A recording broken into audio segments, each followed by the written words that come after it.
We are sending a brigade-sized force to Panama to augment our military forces already assigned there. If required, I do not rule out further steps in the future. One of several moves today by President George Bush, precautionary to protect U.S. citizens and interests and to try to pressure Manuel Noriega again to get out. This is the CBS Evening News. Dan Rather reporting. Good evening. President George Bush tonight faces his first full-blown foreign policy dilemma, practically in the U.S.'s own backyard. Sending in more U.S. soldiers is only the most visible of the moves Mr. Bush ordered today, what one of his aides called a prudent and strictly precautionary step. The president also called on Noriega's own soldiers to desert his cause, and he accused Noriega of stealing Sunday's election. Our coverage of the Panama story starts with Wyatt Andrews at the White House. President Bush ordered some 2,000 fresh combat troops into Panama immediately and ordered the evacuation or relocation of all U.S. government employees and dependents who live outside U.S. bases there. Mr. Bush said the combat troops would only augment U.S. forces in Panama, but made it clear he intends this as a show of force. I'm worried about the lives of American citizens, and I will do what is necessary to protect the lives of American citizens. And we will not be intimidated by the bullying tactics, brutal though they may be, of the dictator Noriega. It was yesterday's wild violence that confirmed White House fears that Panama had become unpredictable, that hostage-taking or attacks against Americans were possible. Beyond the new troops and the evacuations, the president also ordered the recall of the U.S. ambassador to Panama and the continuation of U.S. economic sanctions. He called on private U.S. businesses to give American employees extended leave from Panama, and he asked other Latin American countries, through an emergency meeting tomorrow of the Organization of American States, to step up the pressure on Noriega. The president said he is willing to negotiate the terms of Noriega's departure, but not to deal away the drug indictment against him. Dropping these indictments. I'm not going to do that. That has profound implications for our fight against narcotics.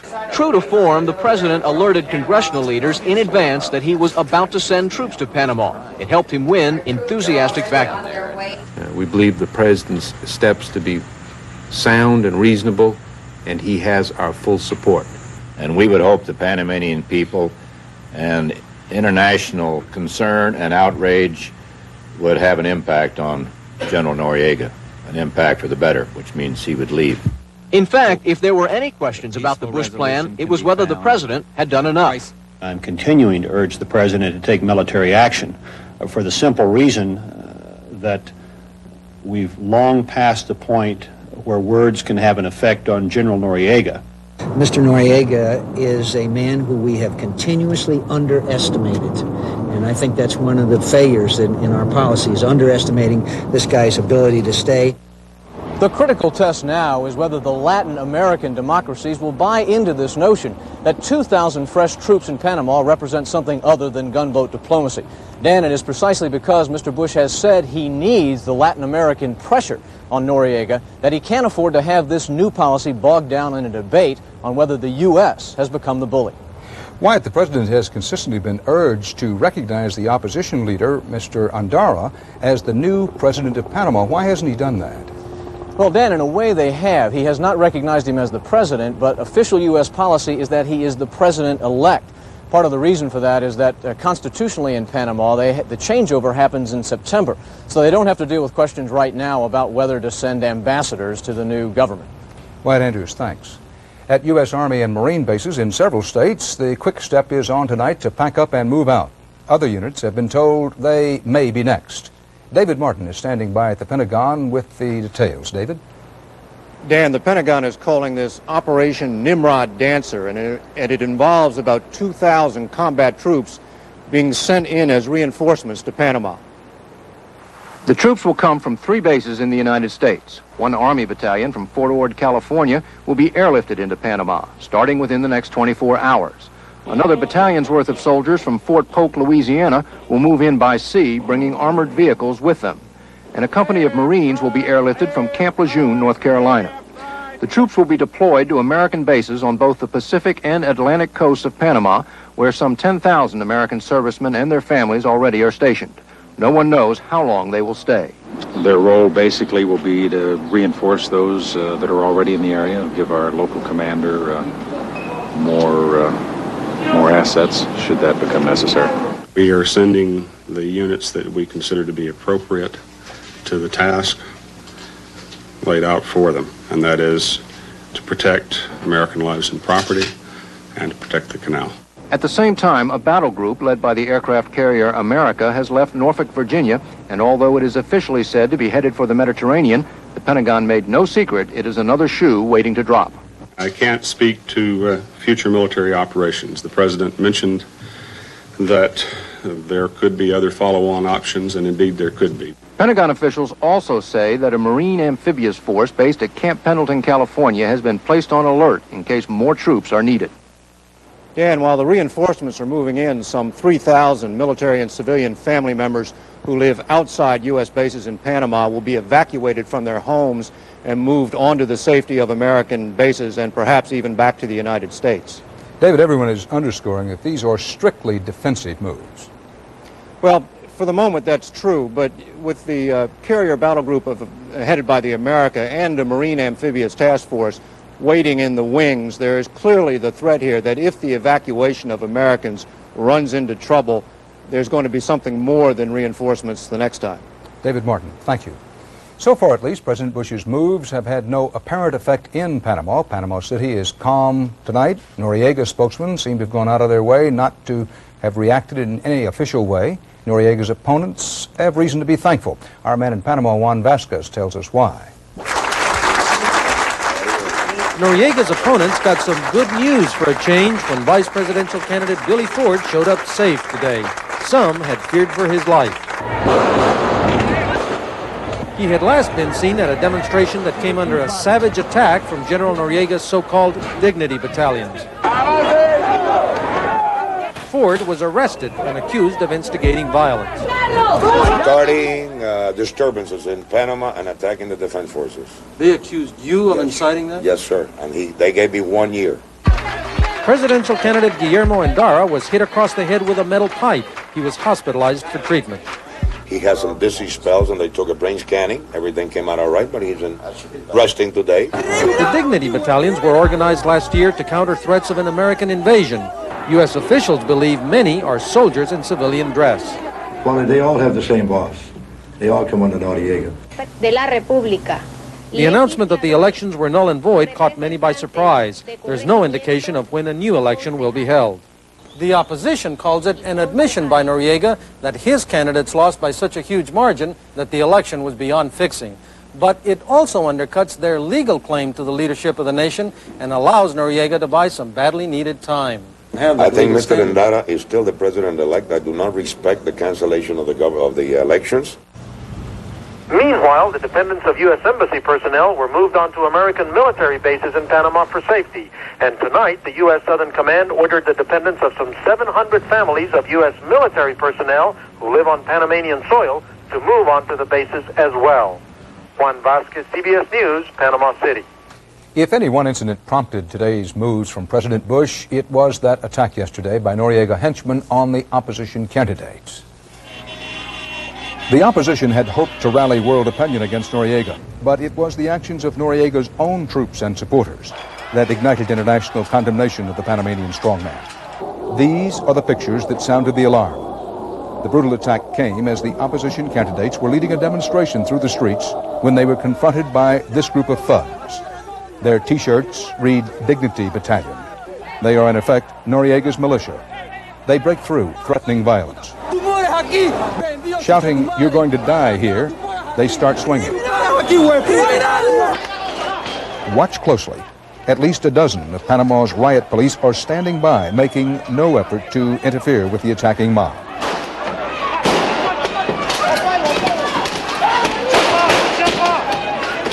Opposition Vice Presidential candidate Ricardo Arias Calderon describes what happened next. I saw one of them come towards me at very close range and swing his metal rod with all his strength. I started running next to President-elect Endara, and we both took a small side street, and suddenly I tumbled and people started to fall on top of me, 5, 6, 7 people. I couldn't breathe. I thought I was going to asphyxiate. The most vicious attack, the beating and arrest of opposition candidate Billy Ford, was captured by cameras from around the world. Again, it is clear Panamanian riot police are standing by, doing nothing to interfere with the attackers.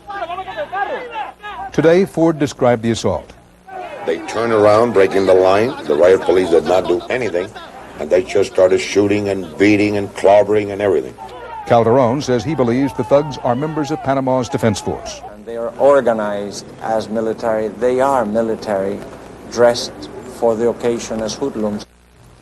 Now, still to come on tonight's CBS Evening News, correspondent Bill Plant on another surprise from Gorbachev about arms reduction.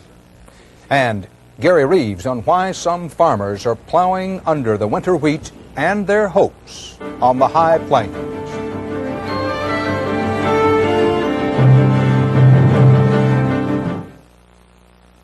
What do you take for diarrhea? The old standby. If you're like most people, lots and lots of the old standby. Well, now there's something more advanced. Imodium AD, with a medicine now available without a prescription. So Imodium AD can often stop diarrhea with just one dose, instead of all the spoonfuls you may need of the leading remedy.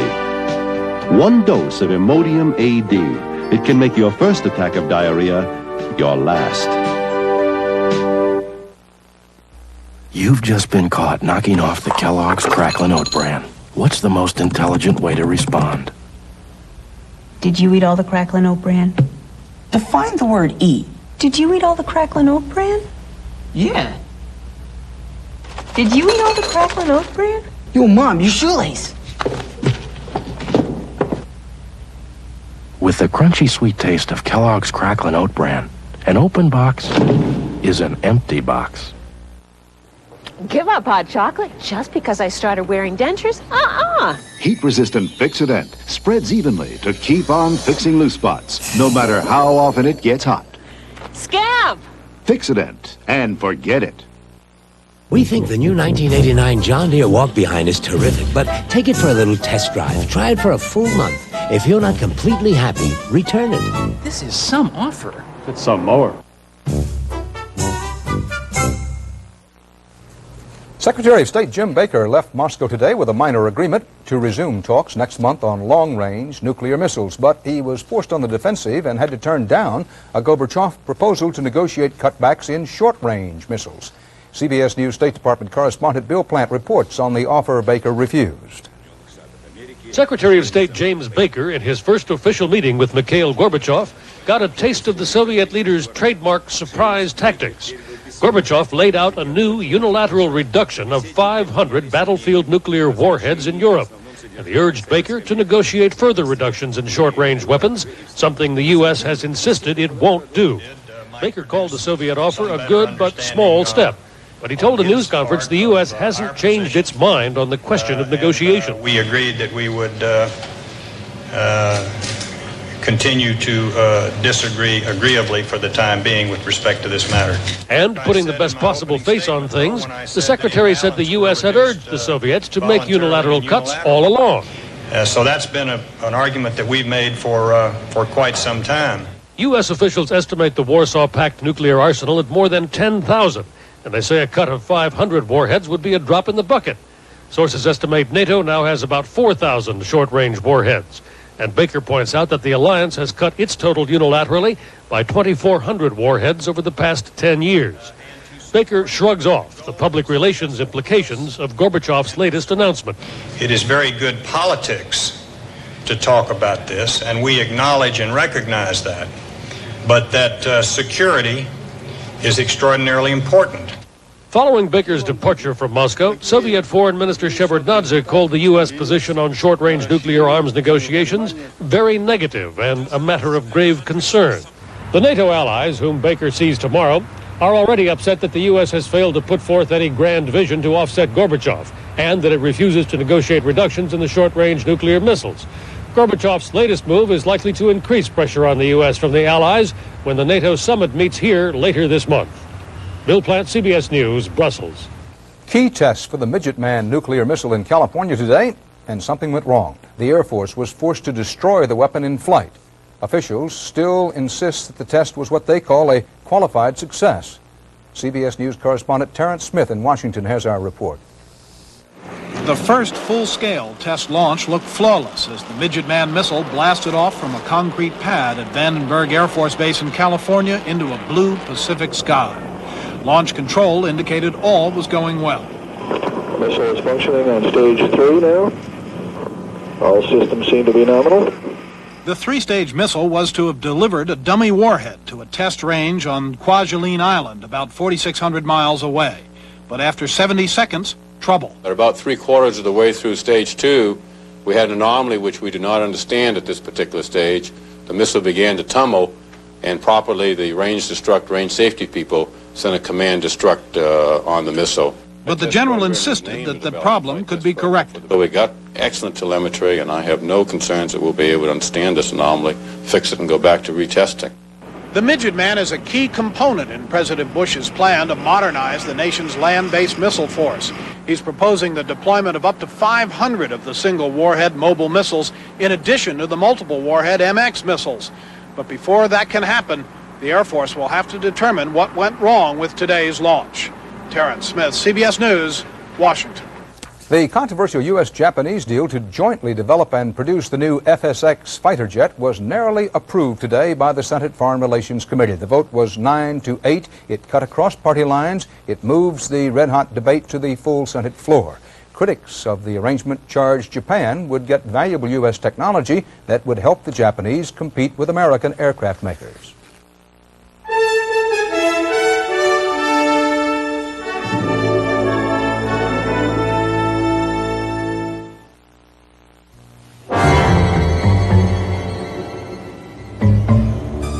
Do you ever get the feeling something's lurking out there?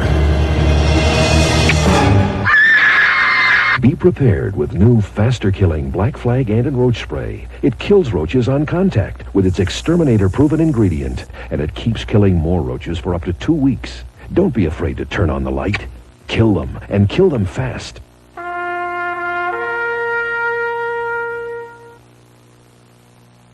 I grew my world record cucumber with Miracle Grow plant food. We asked world champion gardeners in the Guinness Book of World Records, which plant food do you use? Miracle Grow. Miracle Grow. Miracle Grow. Miracle Grow. I swear by Miracle Grow. It's the best. Hey, if world champion gardeners depend on Miracle Grow, shouldn't you? Now Miracle Grow is so easy to use with the Miracle Grow no-clog feeder. Just drop in and spray on. So fast, you'll feed your whole yard in minutes. It's a weather delay. There are headaches. Now the computer's down. And headaches. There's aspirin and Anacin. The Anacin aspirin formula relieves headaches better than regular aspirin. Headache better? Not just better, better. Anacin, better relief. Not this much. Not this much. Just this much. New Advanced Formula Kaopectate works fast to relieve diarrhea and cramps. And it tastes better, too. New Advanced Formula Kaopectate. More than ever, the diarrhea specialist.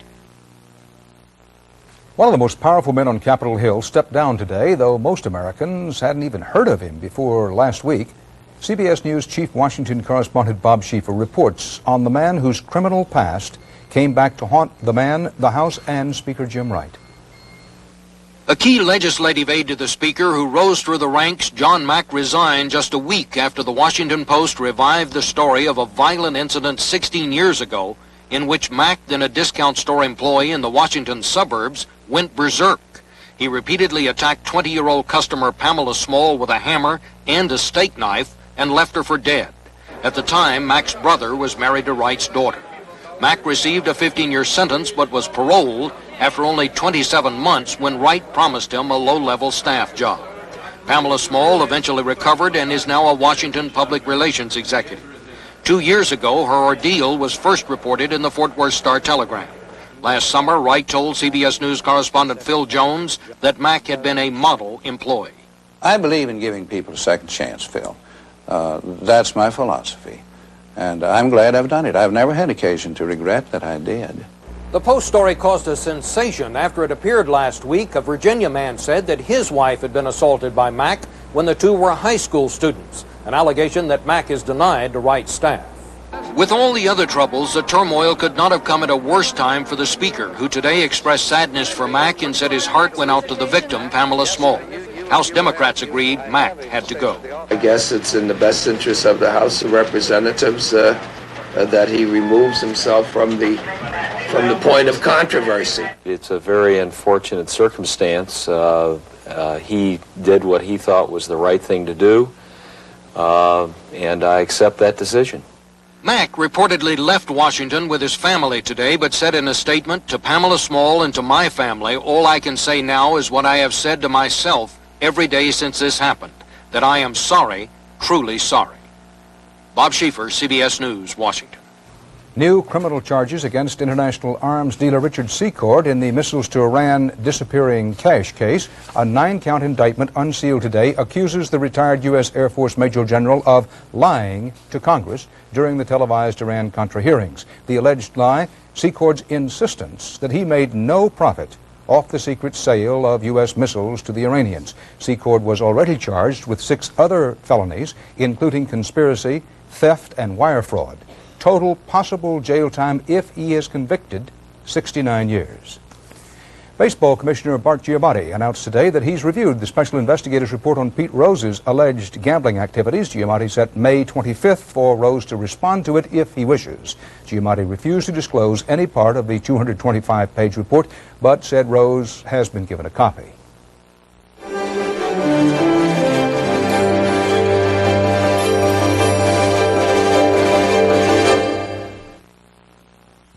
When you grip a Delta faucet, you get more than just water.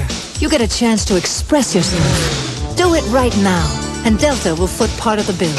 Up to $35 toward installation costs. Call toll-free by May 31st for rebate details and our free brochure, because now's the time to grab the phone and a great deal when you get a grip on yourself with Delta.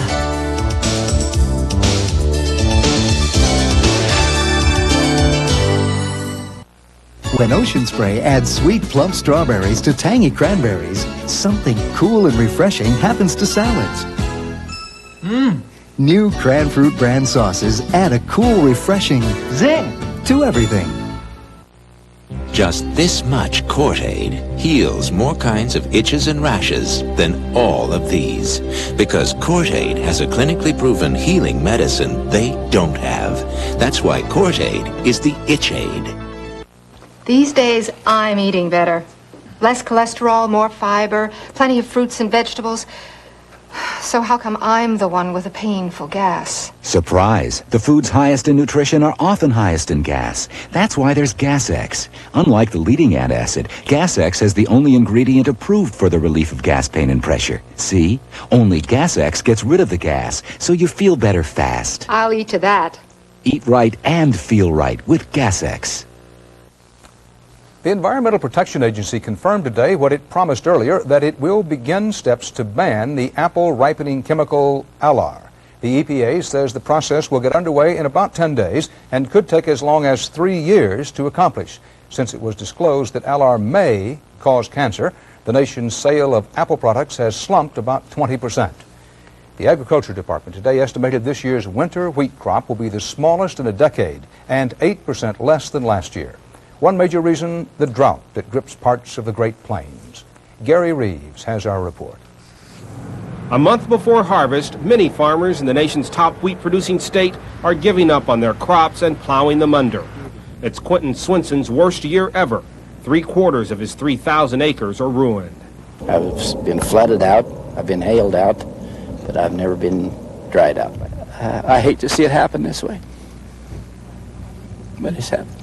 The nation's wheat farmers planted an extra 12% this year, hoping to cash in on high crop prices. Instead, they're reaping a $500 million loss.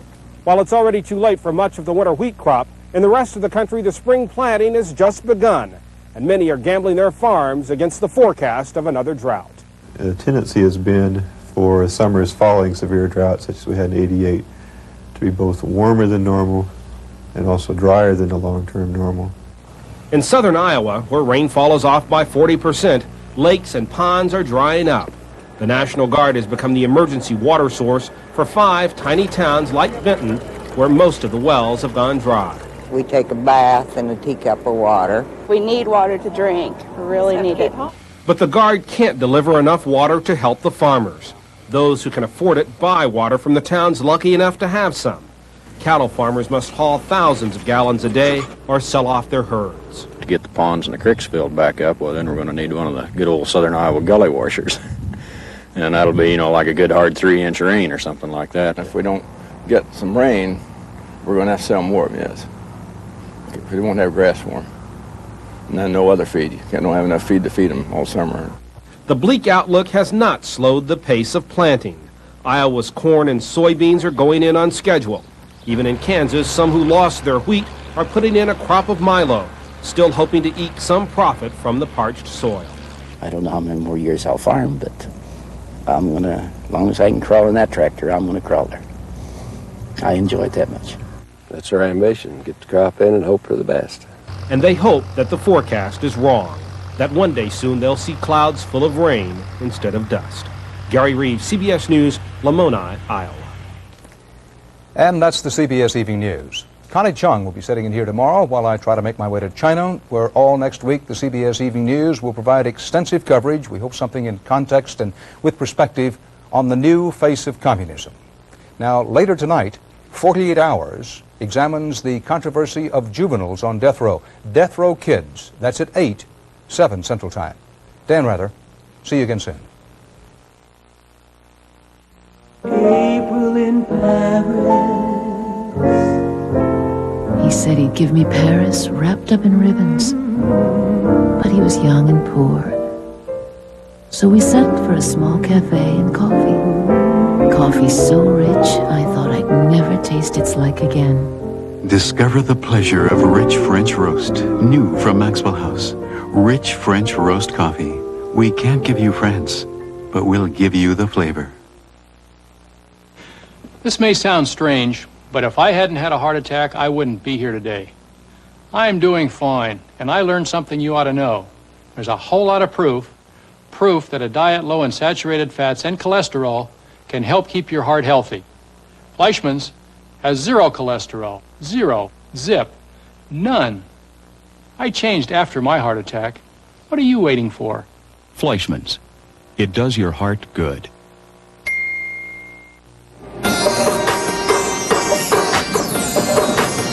Let's try it on. We interrupt this shopping trip. Charge it. For a reminder, the Discover card actually pays you cash back for every charge. Don't forget. It pays to Discover.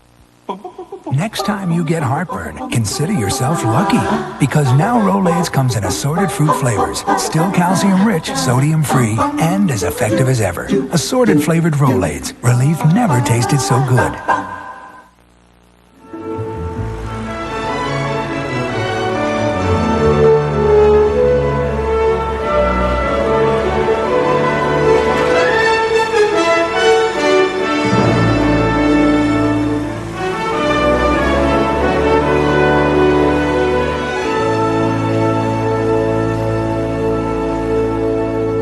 Death row kids, teenagers convicted of murder, old enough to kill.